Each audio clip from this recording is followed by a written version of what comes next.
when we're trying to ask about his health and things like that, he very quickly shuts it down and asks about us, and I can kind of understand why now. Qasim, did he ever want you or Suleiman to be cricketers or politicians? No, definitely not. He taught us cricket from a very young age. I'd say I was a very good young cricketer. But he said himself I was that we didn't quite have the passion. And when you're someone who had that cricketing passion when he was his age, I think seeing in us any sort of waiver, he probably thought there's no point them being middling cricketers. And then when we went to school, I think we didn't quite have the same competition as his kind of 5 cousins who were playing international cricket. In terms of politics, me and Suleiman both have been completely off-put by any sort of politics. Seeing our grandfather, our uncle on our English side and him on the Pakistani side go through a lot of chaos, and I'd rather keep my life to myself, and I wouldn't really want to be in the public eye as much as I have been, but sometimes needs must, I guess. Yeah, needs must. And thank you for talking and for telling us and reminding us all that your father is in prison, and the UN is calling for him to be properly and humanely dealt with and to have all his legal rights and his dignity as well. So thank you, Qasim. And we're going to talk to one of your father's former ministers, Zulfikar Bukhari, who's also now... Does he give you fatherly advice, or less, even in those short minutes that you get to speak to him? Absolutely. I mean, he seemed annoyed at times, maybe. He's never seemed down. He's always been kind of his usual, a powerful kind of upbeat self who's giving us life lessons and a lot of personal advice. He's always asking about what we're doing. He gives direction on our lives and how we can kind of improve ourselves, and what we should read and what we should do and how we should practice, and all of those things.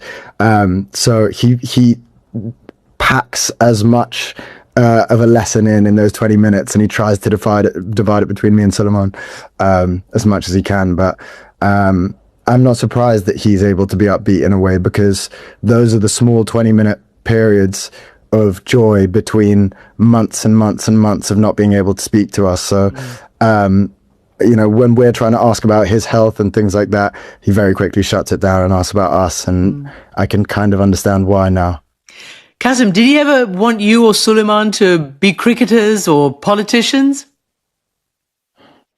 No, definitely not. He taught us cricket from a very young age. I'd say I was a very good young cricketer. But he said himself I was... Of the world. I mean, your father is well known all over the world, and in my introduction I said he was probably the most famous Pakistani in the history of the Pakistani state, and remains so. His name is still a very, very well-known name, even though he's out of sight.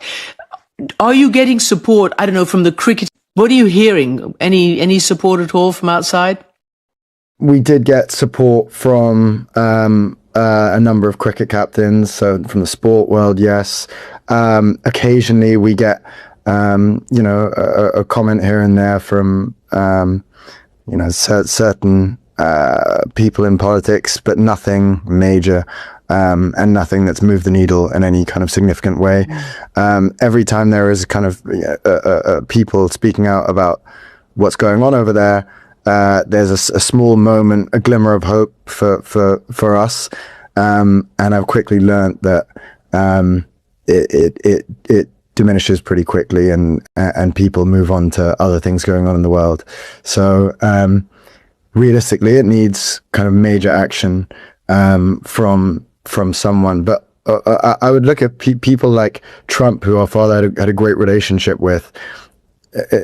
I understand that, when you have the current people in power in Pakistan offering Nobel Peace Prizes and cryptocurrencies and natural minerals to him, it makes sense from a business perspective to just say, okay, fine, these are the new people who rule Pakistan, but these are crooked people, they're criminals who have no respect for rule of law and no honor whatsoever. That they won't honor their deals the way that our father would, and I know that, not from a personal perspective, but he's a man who really believes in rule of law, on democracy, and on fair dealings.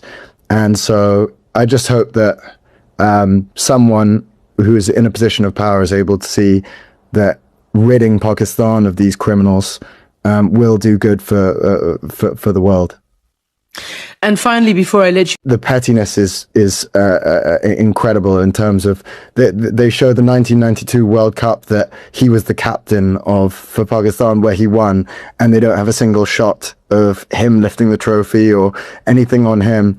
They managed to blur him out of those, even those instances. So they're trying to eradicate him, which is, very, very evidently, but it's an impossible thing to do when an entire country is behind him. I think there's, over 95% support for him.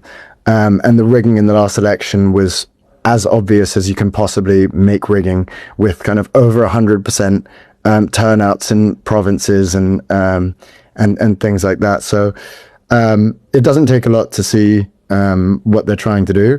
And I wouldn't say they're successful in eradicating him, but they're definitely causing a toll on the people of Pakistan and me and my brother in a separate way. Are you aware of support from other parts